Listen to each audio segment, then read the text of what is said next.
The cause of death, blunt force trauma to the head. For the first time, Rochester police take a step-by-step through the evidence in hopes of finding out who killed 75-year-old Horrie Lee Hardaway.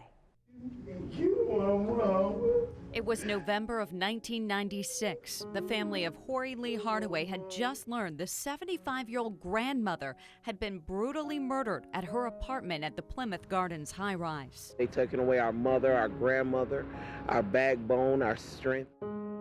Hardaway was found with a severe head injury, lying on her living room floor. The biggest question is why? Why would you do this to this woman who's done nothing to anyone?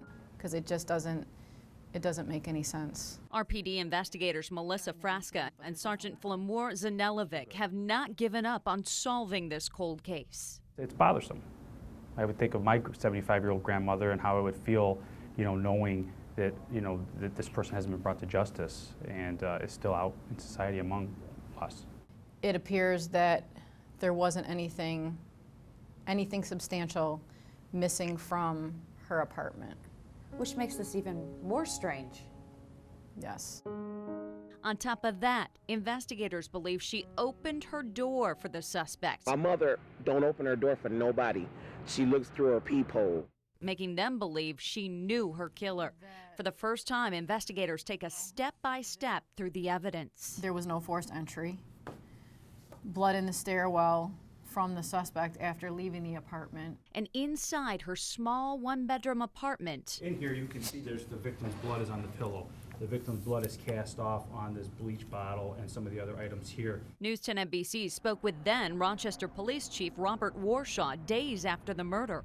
We're very hopeful based upon certain information that we have and certain things that we're aware of regarding the crime scene. Nearly 22 years later, I asked, are there people of interest right now?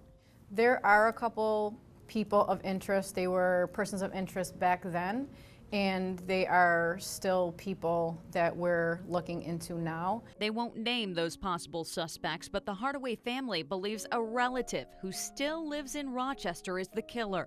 However, police need evidence to convict.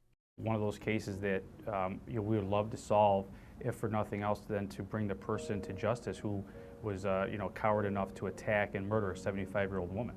Defenseless, elderly, at risk, and certainly preyed upon by the suspect who committed that just horrible act of violence. If you have any information on this murder, you're asked to call RPD's Major Crimes Unit at 428-7157. If you would like to watch the stories News 10 NBC aired on Hardaway's murder back in 1996, we've posted those on our website, WHEC.com. Just scroll down to the Inside the Evidence section. Nikki Rudd, News 10 NBC.